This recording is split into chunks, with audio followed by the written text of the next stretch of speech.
Chers frères et sœurs de l'Alliance éternelle qu'est la Fédération Congo souveraine et insoumise, répartie à travers le royaume de Luango et les 4 États de Mpangala, de la Bwenza, de la Lekumu et du Nyadi.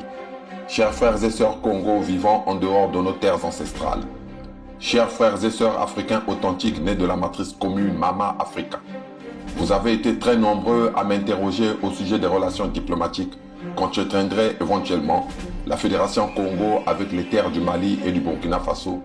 terres sur lesquelles les peuples se réveillent, se mettent debout et combattent pour arracher des mains de l'Occident, notamment de la France, leur véritable liberté. En ce jour du 21 février 2023, je prends brièvement la parole pour saluer la lutte du peuple Congo dans sa diversité, lutte pour faire asseoir effectivement sa souveraineté retrouvée le 7 juin 2020 et 21 mars 2021. Cette brève parole est également prise pour encourager la lutte de tout le reste du peuple noir d'Afrique et d'ailleurs en quête de liberté. Je dois dire qu'en dehors des démarches, telles que celles concernant l'acquisition du matériel de guerre nécessaire pour la conquête de notre liberté et la défense de nos territoires, qui exige un secret absolu, le peuple d'Afrique doit désormais être mis au courant en temps réel des décisions prises par ses dirigeants, car nous sommes à l'ère d'Internet et de la télévision portable sur téléphone. Je profite donc de mes salutations de ce mardi pour faire volontairement une entorse aux règles diplomatiques habituelles en demandant publiquement en ce jour, à travers la présente allocution, aux autorités des contrées ancestrales frères et amis du Mali et du Burkina Faso de bien vouloir accorder une audience à la délégation du Conseil fédéral Congo disposée à effectuer le déplacement pour Bamako et Ouagadougou. Peuple du Mali et du Burkina Faso, chers frères Assimi Goïta et Ibrahim Traoré, la balle est dans votre camp. Puisque nos peuples respectifs le demandent et que l'urgence de la protection de nos terres l'exige, devant Nzambian Pongo, le Dieu créateur vivant, et les casques bleus de l'invisible que sont nos ancêtres, nous vous tendons publiquement la main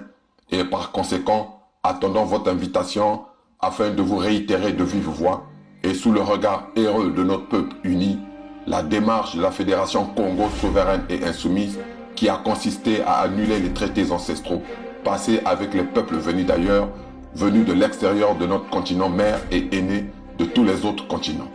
En effet, il sied que l'ensemble du peuple africain comprenne bien la démarche du 55e pays d'Afrique qui est la Fédération Congo pour se mettre véritablement en action et pour aboutir à une liberté définitive. Ce 55e pays d'Afrique qui, en réalité, correspond au premier pays juridiquement et spirituellement libre du continent noir, continent qui, comme nous le savons tous, est le berceau de l'humanité. En effet, premier pays juridiquement et spirituellement libre, car à travers le nombre 55, nous constatons la double présence du chiffre 5. Pour les éclairer, l'addition de ces deux derniers fait 10, et ce 10 ne correspond à ni plus ni moins au chiffre 1, car nous lui soustrayons naturellement son 0. La dite Fédération Congo est de nos jours le seul pays d'Afrique constitué par l'expression de la volonté propre du peuple Congo dans sa diversité, ce dernier ayant voulu que son avenir ressemble plus à son passé glorieux qu'à son présent rendu honteux par les coupeurs de tête occidentaux et épaulés par les nègres de maison comme Sassou et Ouattara. Cette mise sur pied du nouveau pays phare, situé en plein cœur même de notre Afrique, en terre Congo, n'aurait jamais vu le jour sans l'abolition sur tous les territoires qui le composent de tous les traités ancestraux passés avec la France et l'Occident de 1880 à 1884, avant le partage sauvage de l'Afrique par les leucodermes lors de la conférence Congo qui s'est tenue à Berlin de 1884 à 1885. Il convient de répéter que ces traités dolosifs et inhumains, ayant pour but de mettre fin à notre souveraineté, furent imposés à nos ancêtres à coups de ruses et de canons. Chers frères et sœurs, vous convenez avec moi que le Mali et le Burkina Faso, sous leur forme actuelle, demeurent jusqu'à ce jour des pays n'ayant pas encore définitivement coupé le cordon ombilical avec la France, qui se considère toujours comme la mère des pays francophones, née d'une fécondation in vitro à Berlin et ayant pour père Léopold II, l'initiateur et le parrain de l'association des malfaiteurs dénommée AIA, Association internationale africaine. Chers frères et sœurs, Les Européens ont divisé les Africains et ont partagé l'Afrique sans les Africains. Maintenant, il revient aux Africains eux-mêmes de réunir les Africains et de se fédérer et de fédérer leur territoire d'Afrique. Mais pour cela, un préalable s'impose, l'annulation des traités ancestraux passés avec les Occidentaux, notamment avec la France, conduisant de facto à la réinitialisation de l'horloge du temps,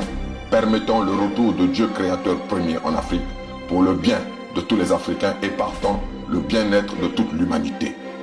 Pour réparer l'homme, où qu'il soit, il faut restaurer le grand berceau de l'humanité abîmé par plus de 5 siècles d'esclavage, de colonisation et aujourd'hui de néocolonisation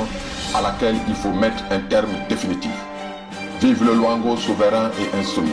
Vive la Fédération Congo souveraine et insoumise. Vive les royaumes et chefferies unis d'Afrique. Sa Majesté Tshikaya Zinga Ier, roi du Luango,